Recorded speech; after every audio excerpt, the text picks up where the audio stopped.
मेरा नाम शेफाली है। मेरी पढ़ाई पूरी हो जाने के बाद मेरे माता पिता ने मेरी शादी करने का फैसला किया।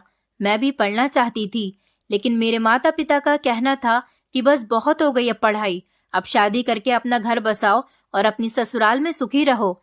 हम 4 बहनें थे और 3 भाई थे। मैं सबसे बड़ी थी। मेरे बाद मेरे और भाई बहनों की भी शादी होनी थी। मेरे माता पिता चाहते थे कि वो जल्द से जल्द अपने जीते जी ही अपने सारे बच्चों की शादी कर दें, ताकि वो इस फर्ज से फ्री हो जाएं। अब अपने माता पिता के इस फैसले के आगे मैं तो कुछ नहीं कर सकती थी।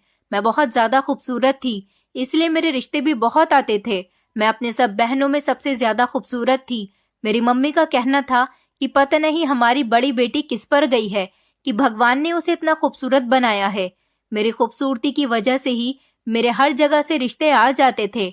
मैं जहाँ भी जाती थी वहां पर लोग मेरी खूबसूरती की तारीफों के पुल बांध दिया करते थे और अपनी तारीफ सुनने के बाद मुझे बड़ी खुशी होती थी। यहाँ तक कि मेरी सगी बहनें तक मेरी खूबसूरती से जलती थीं। एक दिन मैं एक शादी के फंक्शन में गई हुई थी। वहां पर एक लड़का आया हुआ था। उसका नाम अविनाश था। हम लड़के वालों की तरफ से गए हुए थे और वो लड़का दूल्हे का दोस्त था। वो लड़का बार बार एक टुक नजर से मुझे देखता चला जा रहा था। वैसे ये कोई इतनी बड़ी बात नहीं थी कि पहली बार मुझे किसी लड़के ने इतनी घूर कर देखा हो। मेरी खूबसूरती देखकर तो हर लड़का ही मुझे घूर कर देखता था। उस शादी में एक तरफ स्टेज बना हुआ था और लड़के लड़कियां डांस कर रहे थे और दूसरी तरफ स्टेज पर दूल्हा दुल्हन बैठे हुए थे। वो लड़का अपने दोस्त के कान में ना जाने क्या कह रहा था और दूसरी तरफ पलटकर उसने मुझे देखा था। मेरी नजर उस पर ही थी। मेरी समझ नहीं आ रहा था कि ना जाने मेरी नजरें उसे बार बार क्यों तलाश कर रही थी।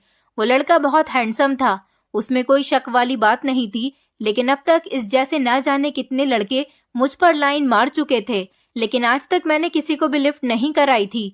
मैं हर लड़की को इग्नोर कर दिया करती थी, क्योंकि मैं हर दिल की ख्वाहिश बनना चाहती थी। मैं किसी भी एक को पसंद करके सिर्फ उसी की नहीं होना चाहती थी। मैं चाहती थी कि हर लड़का नजर उठाकर सिर्फ मुझे ही देखे और मेरी ही तारीफ करे। भला इतनी खूबसूरत होने का मुझे कुछ तो फायदा उठाना ही था। फाइनली फंक्शन खत्म हुआ और हम लोग घर वापस आ गए थे। अगले दिन पता चला कि मेरा रिश्ता आया है और लड़का भी साथ आया था। मेरे पेरेंट्स तो वैसे भी मेरी शादी करने के लिए बिल्कुल तैयार बैठे हुए थे। मैंने खिड़की से झांककर ड्राइंग रूम के अंदर देखा तो ये देखकर मेरे होश उड़ गए थे कि लड़का कोई और नहीं बल्कि वही लड़का है, अविनाश, जो कल मुझे शादी में मिला था। ये मेरी खूबसूरती का इतना दीवाना हो गया था कि ये अगले ही दिन मेरे घर पर रिश्ता लेकर आ गया था। इसके साथ था तो कोई नहीं, बस एक खूबसूरत सी लड़की बैठी हुई थी। लेकिन हैरान कर देने वाली बात ये थी कि ये लड़की कौन है। इस लड़की को तो मैं अच्छी तरह से जानती थी।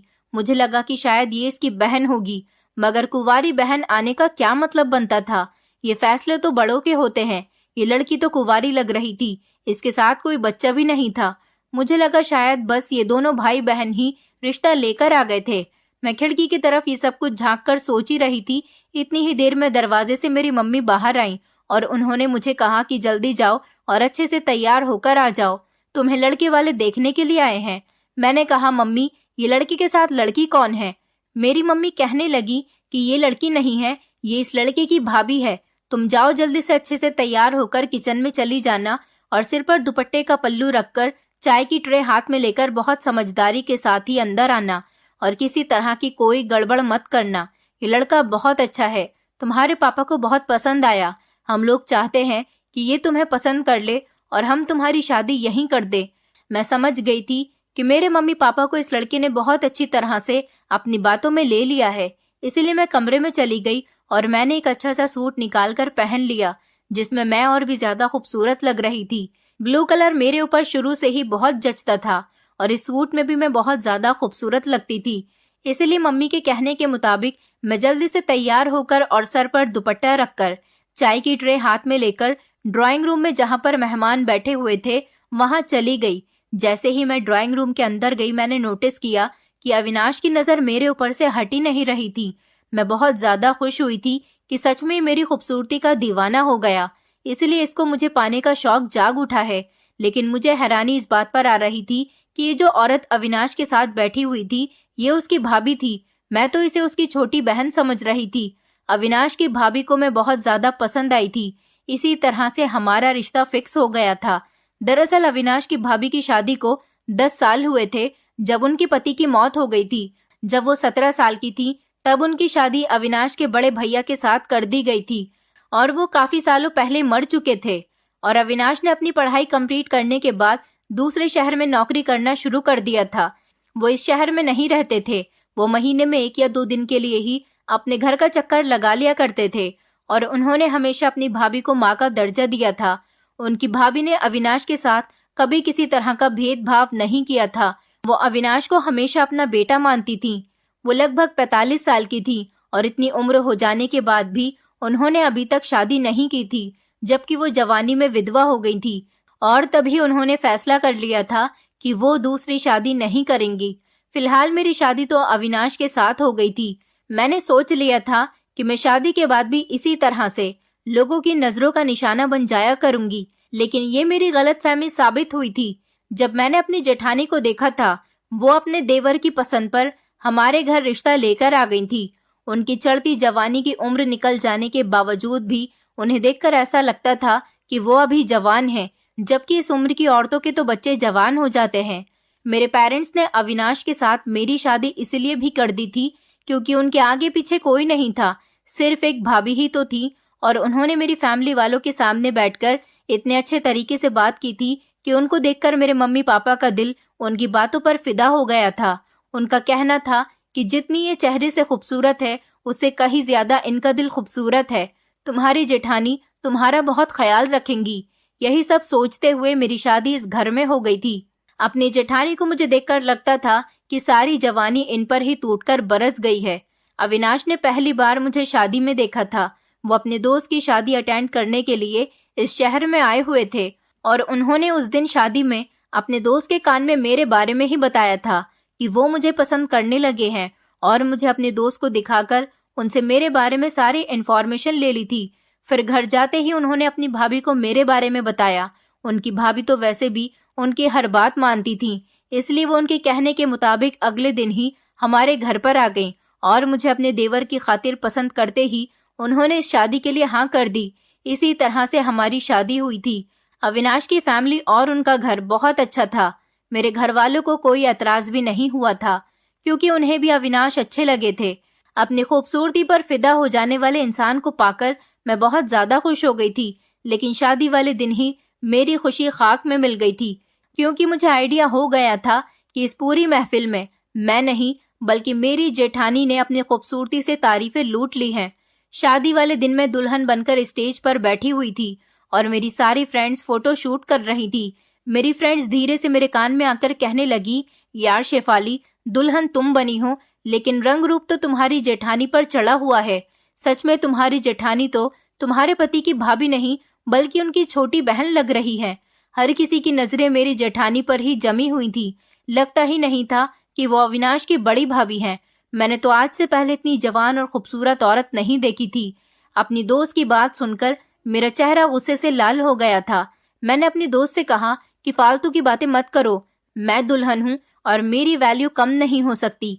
लेकिन मेरे दिल में ये बात मुझे भी अच्छी तरह से महसूस हो चुकी थी कि मुझसे कहीं ज्यादा वैल्यू मेरी जेठानी को मिल रही थी। लोग मुझसे ज्यादा मेरी जेठानी की खूबसूरती से इम्प्रेस हो रहे थे और मैं ये भी अच्छी तरह से जान गई थी कि मुझे ज्यादा प्रोटोकॉल मेरी जेठानी को मिल रहा था। वो जहाँ जाती लोगों की नजरें उनके पीछे पीछे होती थीं। यहाँ तक कि मुझसे ज्यादा लोग उनके साथ फोटो खिंचवा रहे थे और उसी दिन से मेरे दिल में अपनी जेठानी के लिए नफरत की आग भड़क उठी थी। अविनाश क्योंकि सिर्फ कुछ दिनों के लिए ही यहाँ पर आए हुए थे, अपनी शादी की सारी रस्में कंप्लीट हो जाने के बाद वो यहाँ से जाने वाले थे।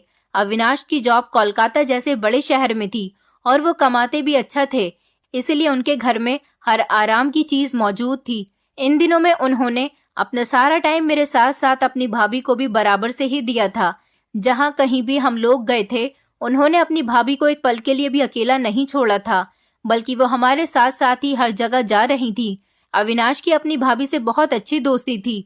सुना था कि जिस दिन से उनके पति की मौत हुई है उसी दिन से मेरे पति ने अपनी भाभी के लिए अपने दिल में उनकी वैल्यू और ज्यादा गहरी कर ली थी और वो अपनी भाभी को पहले से ज्यादा वैल्यू देने लगे थे और उनका ख्याल रखने लगे थे।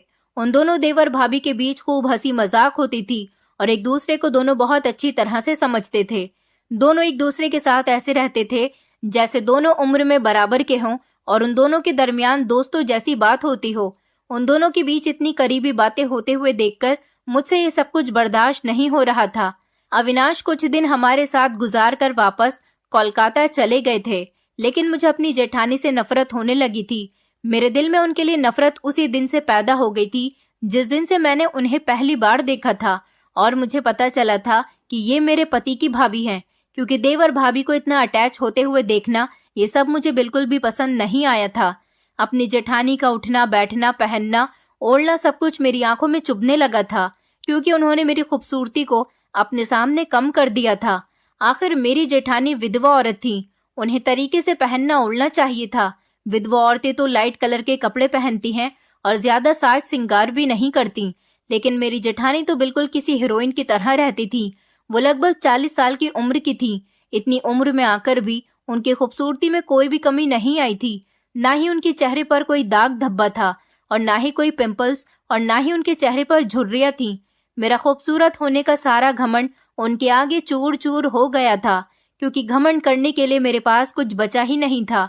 मैं जहां जाती थी मेरी जेठानी मेरे साथ होती थी और उनके आगे किसी की भी नजर मुझ पर पड़ती ही नहीं थी। एक दिन इसी तरह ही बातों बातों में मैंने अपनी जेठानी से उनकी शादीशुदा जिंदगी के बारे में पूछा तो उन्होंने मुझे बताया कि मेरी शादी लगभग 10 या 12 साल पहले हुई थी। लगभग शादी के 2 साल बाद ही मेरे पति की मौत हो गई थी। मैंने उनसे पूछा था कि आप इतनी खूबसूरत हैं, आप चाहती तो दूसरी शादी भी कर सकती थी, लेकिन उन्होंने कहा कि मैं इस घर को छोड़कर कहीं नहीं जा सकती थी।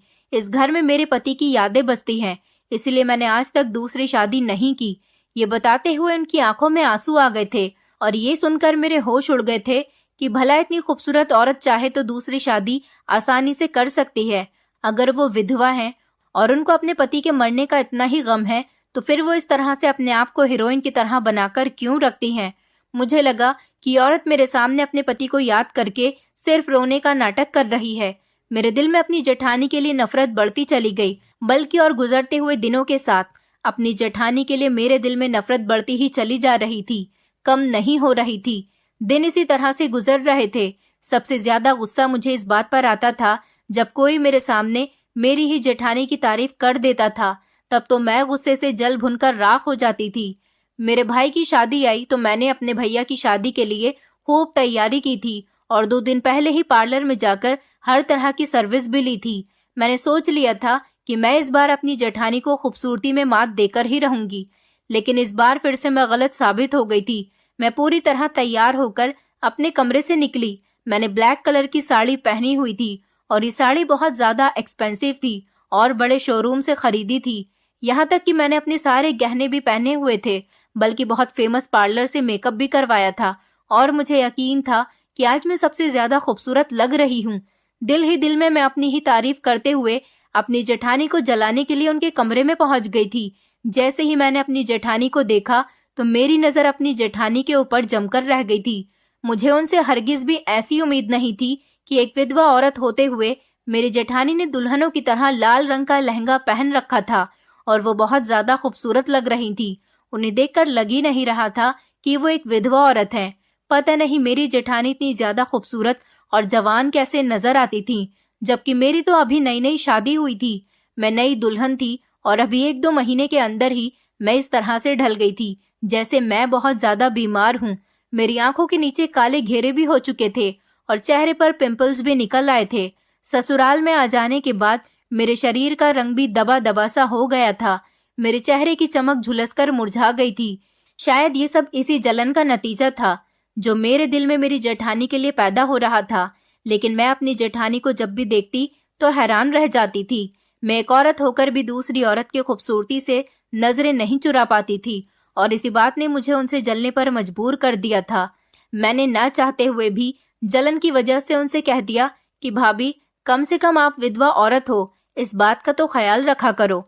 विधवा औरत होने के साथ साथ आपकी उम्र भी होने लगी है, जबकि आपको तो लाइट कलर के ही कपड़े पहनने चाहिए, ना कि ये हैवी और डार्क कलर के कपड़े।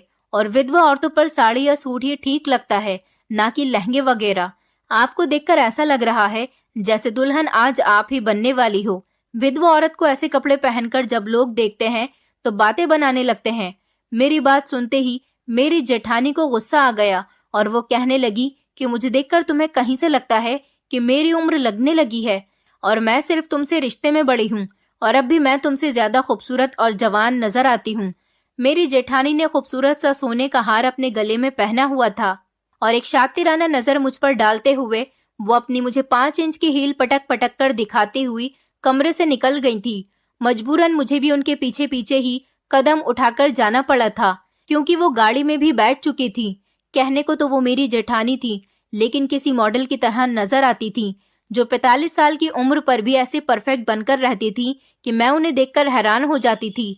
सिर्फ मैं ही उन्हें देखकर हैरान नहीं होती थी, बल्कि दुनिया हैरान थी, जिसको उनकी सही उम्र के बारे में ना तो पता होता था और ना ही उनको ये पता होता था कि ये औरत विधवा है और इसकी शादी को 10 से 15 साल हो गए। लोग उन्हें देखकर अंदाजा लगा लिया करते थे कि वो 20 या 25 साल की जवान खूबसूरत लड़की है, क्योंकि पहली बार जब मैंने देखा था तो मैंने भी उन्हें अपने पति की छोटी बहन ही समझा था। लगभग 2 घंटे का रास्ता तय करने के बाद हम जब शादी हॉल में पहुंचे तो मेरी मम्मी मुझे देखकर गुस्से में कहने लगी, शेफाली, तुम्हारे भैया की शादी है और तुम सबसे लास्ट में आ रही हो। न जाने कितने मेहमान तो आकर चले गए।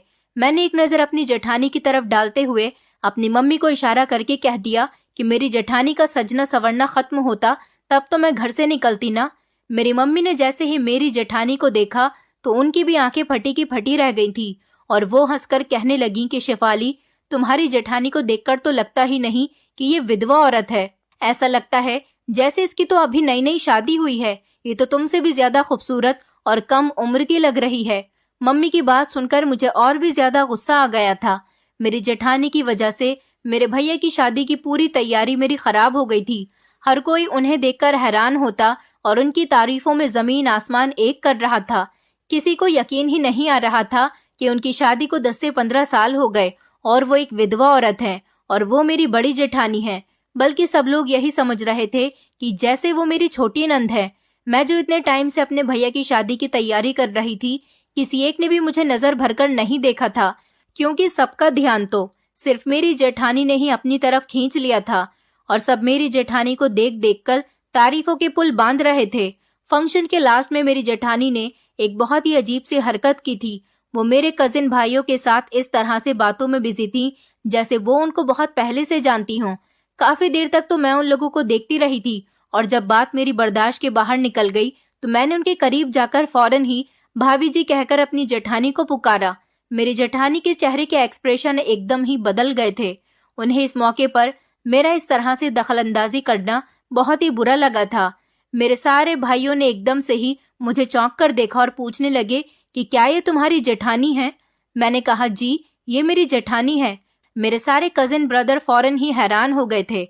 मैंने अपनी जेठानी से कहा, भाभी जी उधर आपको मेरी मम्मी जी बुला रही हैं। वो मेरे पीछे पीछे चलते हुए गुस्से में आकर कहने लगी, तुम्हें जरा भी तमीज नहीं है। जब लोग आपस में बात कर रहे हों तो बीच में अपनी टांग नहीं अड़ानी चाहिए। और क्या जरूरत है हर किसी को चीख चीख कर बताने की कि मैं तुम्हारी जेठानी हूँ। उम्र में तो तुम भी मुझसे कई गुना ज्यादा बड़ी लगती हो। अपनी जेठानी की ये बात सुनकर मुझे बहुत ज्यादा गुस्सा आ गया था।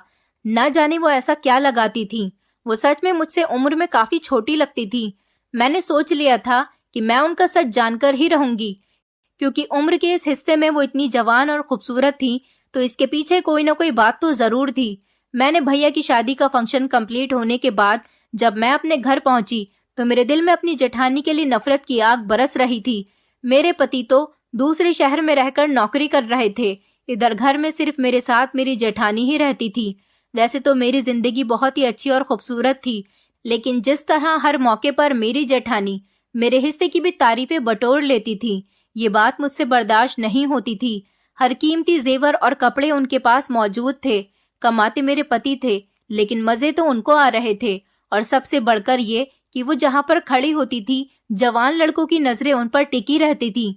आज भी पूरे फंक्शन में सबने मुझे छोड़कर उनकी तारीफ की थी और मेरी तरफ के सारे लड़के भी उन्हें इस तरह से देख रहे थे जैसे किसी जवान लड़की को देखा जाता है। मेरे पति अविनाश की मेरे पास कॉल आई तो मैंने जले भुने अंदाज में उन्हें भी ये बात बता दी थी कि अपनी भाभी से कहो कि विधवा होने के बाद भी उनके बनाव सिंगार कम नहीं होते। विधवा होते हुए जिस तरह वो चटक मटक से घर से बाहर निकलती हैं, मैं उन्हें देखकर बहुत शर्मिंदा होती हूँ। मेरी बात सुनकर मेरे पति कहने लगे, हाँ, भाभी ने मुझे अपनी कुछ पिक्स तो व्हाट्सएप की थी। वो तो सच में बहुत खूबसूरत और कोई कम उम्र की लड़की लग रही थी। इसमें क्या बुराई है? अगर वो अच्छी दिखना चाहती हैं तो ये उनका हक है। और क्या विधवा औरतों का तैयार होने का दिल नहीं करता या उनसे सारे हक छीन लिए जाते हैं? तुम्हें आखिर उनसे क्या प्रॉब्लम हो गई? मैंने तुम्हें भी तो बहुत सारे पैसे भेजे थे ना, तुम भी तो अच्छी तरह से अपनी शॉपिंग कर सकती थी। अविनाश की इन बातों ने मेरे दिल में और ज्यादा आग लगा दी थी। मैंने अपने पति से और ज्यादा बात किए बिना ही फोन काट दिया था।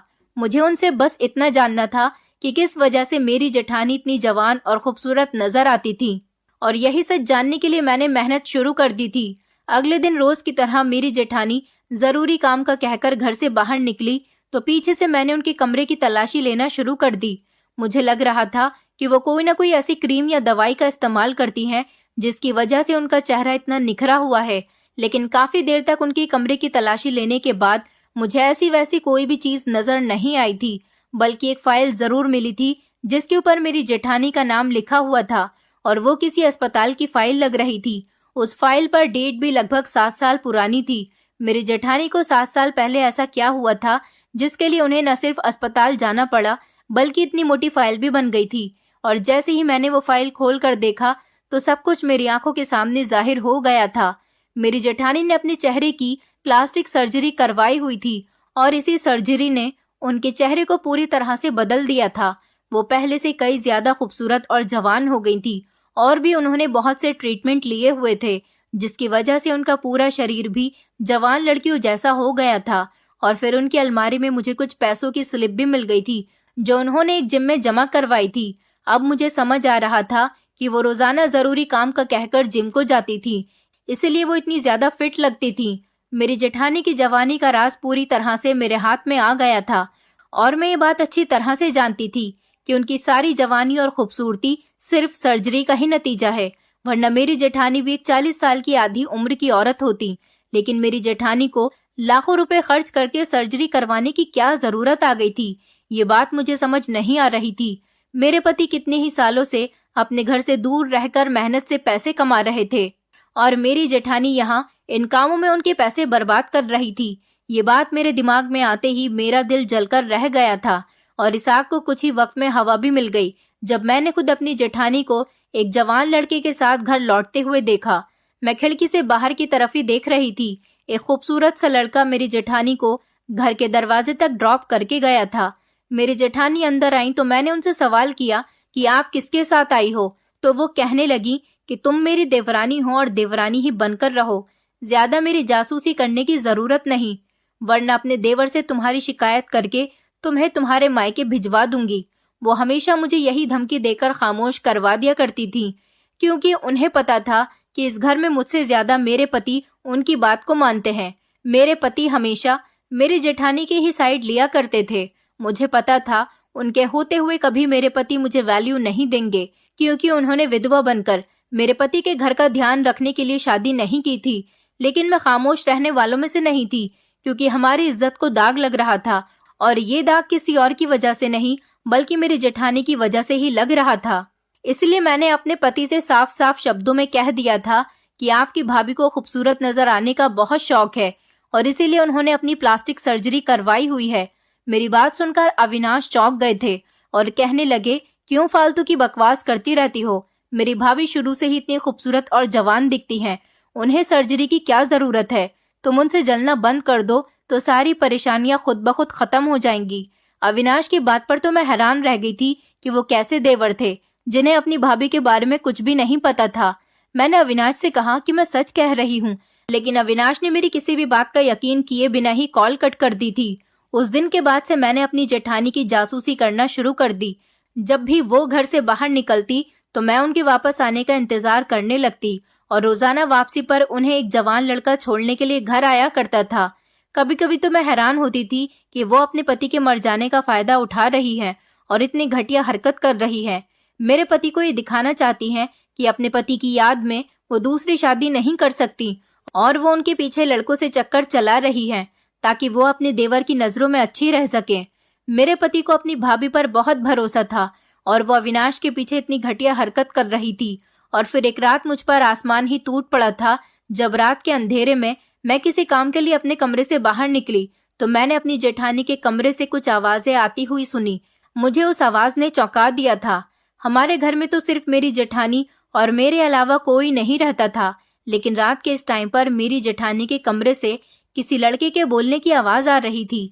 मैं दबे पांव अपनी जेठानी के कमरे तक पहुंची तो मेरे होश उड़ गए थे, क्योंकि मेरी जेठानी एक लड़के के साथ अपने कमरे में मौजूद थी और न जाने वो दोनों किस तरह की बातों में बिजी थे कि उन्हें इस बात का होश तक नहीं था कि मैं उनकी बातें कान लगाकर सुन रही हूँ। मैंने गौर से उनकी बातों को सुनने की कोशिश की तो मेरे पैरों तले से जमीन निकल गई। मेरी जेठानी कह रही थी कि अविनाश को अभी इस बारे में कुछ नहीं पता और ना ही मैं चाहती हूँ कि उसे हमारी मुलाकात के बारे में कुछ भी खबर हो। शेफाली लाख कोशिशें भी तो कर ले, वो अविनाश को कभी मेरे खिलाफ खड़ा नहीं कर सकती, क्योंकि अविनाश मेरी बहुत इज्जत करता है और इसके लिए मैं ही सब कुछ हूँ। इस लड़के ने मेरी जेठानी का हाथ पकड़ा हुआ था और उन्हें चूम रहा था। कहने लगा, मैं आपसे बहुत प्यार करता हूँ और मैं चाहता हूँ कि आप अपनी बाकी की जिंदगी मेरे साथ गुजारो, मेरे घर में रहकर मेरे साथ। लेकिन अगर तुम अपने देवर और देवरानी को नहीं छोड़ना चाहती हो तो मैं तुम्हारी फीलिंग्स की कदर करता हूँ, लेकिन तुम मुझसे मिलना जुलना और बातचीत खत्म मत करना। वो लड़का तो इमोशंस में खो गया था, न जाने वो क्या क्या कह रहा था, लेकिन मैं अपने पैरों पर खड़ी रहना भूल गई थी। मैंने बड़ी मुश्किल से अपनी जेठानी के कमरे से अपने कमरे तक का फासला तय किया था और मैं चक्कर खाकर बिस्तर पर लेट गई थी। मैं सोच भी नहीं सकती थी कि मेरी जेठानी इसीलिए जवान और खूबसूरत नजर आना चाहती है, क्योंकि उन्हें इस तरह से लड़कों के साथ रिश्ते बनाने थे। वो लड़का लगभग कोई 18 साल की उम्र का था और मेरी जेठानी उसका इस्तेमाल कर रही थी। मैंने सोचा कि मैं अपनी जेठानी की सच्चाई किसी भी हाल में सबके सामने लाकर ही रहूंगी। मुझे आइडिया आया कि सबसे पहले तो मुझे अपने पति को फोन करके सब कुछ बता देना चाहिए, लेकिन फिर साथ ही ये ख्याल भी आया कि कुछ देर पहले मेरी जेठानी ने जो बात कही थी वो बिल्कुल ठीक थी। अविनाश कभी भी मेरी बात पर यकीन नहीं करेंगे। उनकी नजर में तो उनकी भाभी ही शरीफ और इज्जतदार औरत थी। बहुत सोच समझने के बाद अपनी जेठानी का राज खोलने के लिए मैंने एक नया तरीका ढूंढ लिया था और अविनाश को फोन मिलाकर उनसे कह दिया कि भाभी की तबीयत अचानक बहुत ज्यादा खराब हो गई। डॉक्टर ने उनके बहुत सारे टेस्ट करवाए हैं और उन्हें कुछ भी हो सकता है, लेकिन भाभी नहीं चाहती कि मैं ये खबर आपको दूं। आप कुछ दिनों के लिए खामोशी से वापस घर चले आओ। अपनी भाभी की बीमारी का सुनकर अविनाश के होश उड़ गए थे और वो कहने लगे कि तुम फिक्र मत करो, मैं कल रात तक ही घर वापस आ रहा हूँ। भाभी को इस बारे में कुछ मत बताना, मैं वहां आकर खुद उनसे मिल लूंगा और फिर सब कुछ ठीक हो जाएगा। मैंने अपने हिस्से की चाल चल दी थी, क्योंकि यही एक अकेला तरीका था जिसको इस्तेमाल करके मैं अपनी जेठानी की सच्चाई अपने पति के सामने ला सकती थी और इन लड़कों को भी मेरी जेठानी की हकीकत के बारे में पता चल जाता। जब मेरे पति को भी अपनी भाभी की हकीकत के बारे में पता चलता तो वो अपनी भाभी पर भरोसा करना बंद कर देंगे।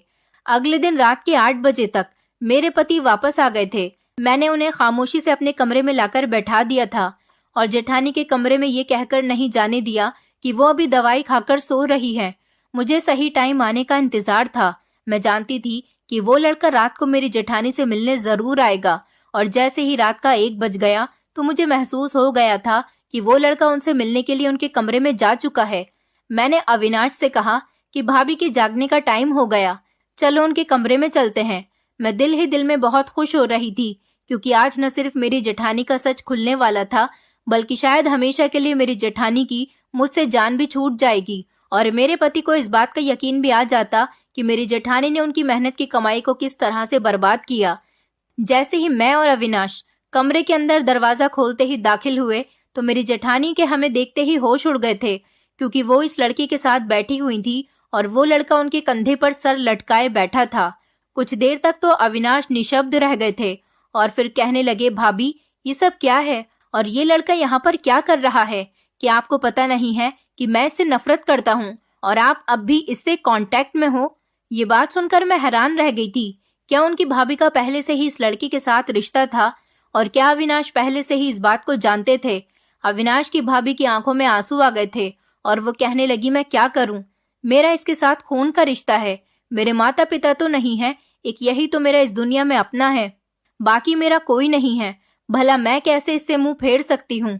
मेरे पति अपनी भाभी की आंखों में आंसू देखकर खामोश हो गए थे और वो कहने लगे कि ठीक है, अगर आप इससे मिलना चाहती हो तो मिल सकती हो, मुझे कोई एतराज नहीं, लेकिन मेरे पीछे जब मैं घर में मौजूद हूँ तो आपको इसे बुलाने की कोई जरूरत नहीं, क्योंकि मैं इसकी शक्ल तक नहीं देखना चाहता हूँ। देवर भाभी के बीच होने वाली बातचीत ने तो मुझे हैरान कर दिया था। वो लड़का मेरी जेठानी का छोटा भाई था। अविनाश ने मुझे इतना हैरान होते हुए देखा तो कहने लगे कि दरअसल ये लड़का भाभी का छोटा भाई है। लगभग 5 साल पहले इसको मैं अपने साथ कोलकाता लेकर गया था और वहां पर मैं इसकी पढ़ाई लिखाई का खर्चा भी उठा रहा था, ये सोचकर कि इसके माता पिता नहीं है और ये मेरी भाभी का छोटा भाई है, इसलिए ये मेरे लिए भी भाई जैसा ही हुआ। मैं इस पर बहुत भरोसा करता था। मैंने इसका वहीं पर स्कूल में एडमिशन करवा दिया और ये मेरे साथ मेरे ही फ्लैट में रहता था। इसने वहां पर बच्चा होने का फायदा उठाया था और जिस बिल्डिंग में हम रहते थे वहां के लोगों के घरों में चोरी करने लगा था। मैं बहुत इज्जतदार आदमी हूँ। लोगों को तो यही लगता था कि ये मेरा सगा भाई है, इसीलिए लोगों ने मुझे वहां पर चोर का भाई कहकर पुकारना शुरू कर दिया। मैं उनके ये शब्द समझ नहीं पाता था कि वो लोग क्या कहना चाहते हैं। जब काफी दिन इसी तरह से गुजर गए तो मैंने देखा कि एक आदमी ने इसको चोरी करने के आरोप में पुलिस के हवाले कर दिया। बड़ी मुश्किल से मैंने इसे बचाया था। इसकी वजह से मेरी वहां पर बहुत बेइज्जती हुई थी और तो और मैं किसी से नजरें मिलाने के काबिल नहीं बचा था। लोगों ने इसके साथ साथ मेरी भी खूब इंसल्ट करना शुरू कर दिया था। मेरे पास एक यही सॉल्यूशन था कि मुझे उस फ्लैट को खाली करना था। वो फ्लैट मुझे मेरी कंपनी वालों ने दिया था, लेकिन उस बिल्डिंग में मेरी बहुत ज्यादा बेइज्जती हो गई थी, इसलिए मुझे वो फ्लैट खाली ही करना पड़ा। मैंने उस फ्लैट को खाली कर दिया और फिर मैं किराए के फ्लैट में रहने लगा। इसकी हरकतों से तंग आकर मैं इसको यहाँ भाभी के पास छोड़ गया था और भाभी से कह दिया था कि मुझे इससे बहुत ज्यादा नफरत है, मुझे इसकी शक्ल नहीं देखनी। अगर इसकी यही हरकतें रही तो ये हमारे घर में नहीं रह सकता, क्योंकि इसकी वजह से मुझे बहुत शर्मिंदगी का सामना करना पड़ा। अगर ये मुझे कहीं भी नजर आ गया तो मैं इसे जान से मार दूंगा। भाभी ये बहुत बिगड़ गया है, इसे आप हॉस्टल में भिजवा दो। भाभी ने मुझसे उसकी तरफ से माफी मांगी थी और उसे हॉस्टल में भेज दिया था। इसने हॉस्टल में भी ढंग से पढ़ाई नहीं की तो स्कूल वालों ने इसे 3 बार फेल होने की वजह से स्कूल से निकाल दिया। अभी ये चोरी चुपके मेरी भाभी से मिलकर उनको अपने साथ अपने माता पिता के घर में रखना चाहता है, ताकि भाभी इसका ख्याल रख सके, क्योंकि भाभी का छोटा और लाडला भाई है। इस वजह से भाभी इसको कुछ नहीं कहती। शायद भाभी के लाड प्यार ने इसे बिगाड़ दिया और यही वजह है कि इसकी इतनी सारी गलतियां होने के बावजूद भी भाभी का दिल अब भी उसकी बातों में आ जाता है। वो उनका सगा भाई है, इसलिए वो उससे चोरी चुपके मिलती हैं। भाभी को पता है कि मैं उससे सख्त नफरत करता हूँ, इसलिए उसका इस घर में एंट्री करना बंद है। भाभी ने सोचा होगा कि अगर तुम्हें इस बारे में पता चल गया कि ये इस घर में आता है तो तुम मुझे बता दोगी, और अगर मुझे इसके बारे में पता चल गया तो मैं उसको इस घर में आने नहीं दूंगा। मैंने तुम्हें ये बात इसलिए नहीं बताई क्योंकि मुझे नहीं लगता था कि ये बात इतनी इम्पोर्टेंट है कि तुम्हें बतानी चाहिए। अपने पति की बात सुनने के बाद मैं हैरान रह गई थी। मेरे पति अपने कमरे में चले गए थे और उधर मेरी जेठानी अपने कमरे में बैठी हुई अपने भाई से लिपटकर रो रही थी और उनका भाई उनसे माफी मांग रहा था। मैं अपनी जेठानी के पास चली गई तो उन्होंने मुझे बताया कि 7 साल पहले उनका चेहरा किसी हादसे की वजह से पूरी तरह से जल गया था और उन्हें प्लास्टिक सर्जरी करवानी पड़ी थी। उन्होंने खूबसूरत दिखने के लिए नहीं बल्कि अपने चेहरे को ठीक करवाने के लिए करवाई थी, और इस बात को मुझसे उन्होंने इसीलिए छुपाया था क्योंकि उन्होंने अभी तक ये बात अपने देवर को भी नहीं बताई थी। वो अविनाश को अपनी किसी भी परेशानी के बारे में ये सोचकर नहीं बताती थी कि वो इतनी दूर रहते थे। अगर वो उनकी परेशानी सुनेंगे तो परेशान हो जाएंगे। आज सारी सच्चाई मेरे सामने खुलकर आ गई थी, लेकिन सच वो नहीं था जो दिखाई दे रहा था। मैंने हर बात को अपनी मर्जी से और अपने हिसाब से जोड़कर कहानी बना दी थी, जबकि असल कहानी तो बहुत ही अलग थी। वो लड़का मेरी जेठानी का छोटा भाई था। मेरी जेठानी का इस दुनिया में कोई नहीं है, इसलिए वो अपने भाई की गलत हरकतों पर भी उससे प्यार करती थी। मेरी जेठानी का चेहरा बिगड़ गया था, इसलिए उन्होंने प्लास्टिक सर्जरी करवाई थी, और एक मैं थी जो उनकी खूबसूरती के पीछे ही पड़ गई थी। और तो और मैंने उन पर शक भी किया था, जबकि वो लड़का उनका कोई और नहीं बल्कि सगा भाई था। ये तो बहुत बड़ा पाप कर दिया था मैंने कि भाई बहन के रिश्ते पर आरोप लगाने के बारे में सोच लिया था। मुझसे ये क्या हो गया था कि जिससे मोहब्बत होती है उन्हें सिर्फ सुकून और खुशी ही दी जाती है, और मैं भी अपनी जेठानी के साथ एक अच्छा रिश्ता बनाकर अपने पति को सुकून दे सकती थी। मैंने अविनाश से वादा कर लिया था कि आज के बाद मैं कभी भी उनकी भाभी की शिकायत उनसे नहीं करूंगी और ना ही उनसे जलन रखूंगी, क्योंकि वो बेचारी तो पूरी तरह से जलने के बाद सर्जरी करवाने पर मजबूर हुई थी और वो अपने भाई को भी नहीं छोड़ सकती थी। मेरी जेठानी ने अपने भाई से कह दिया था कि अगर तुम्हें मेरे प्यार और साथ की जरूरत है तो तुम्हें ये गलत काम छोड़ने पड़ेंगे और मुझसे वादा करना पड़ेगा कि तुम सीधे रास्ते पर चलोगे। उनके भाई ने उनसे वादा किया था और उसने उस दिन के बाद कभी भी कोई गलत काम नहीं किया। मेरे पति ने भी उसकी अच्छी बातें देखते हुए उसे माफ कर दिया और अब वो मेरी जेठानी का ही भाई नहीं बल्कि मेरा भी भाई बन गया। हम दोनों उससे बहुत प्यार करते हैं और वो अब पूरी तरह से सुधर चुका है और हम दोनों देवरानी जेठानी एक दूसरे के साथ बहुत प्यार और मोहब्बत से रहते हैं। दोस्तों, उम्मीद करती हूँ आपको हमारी कहानी पसंद आई होगी। कहानी पसंद आई है तो वीडियो को लाइक करें, चैनल पर नए हैं तो चैनल को सब्सक्राइब करें और हाँ, नोटिफिकेशन बेल को जरूर दबाएं ताकि अगली अपडेट सबसे पहले आपको मिले।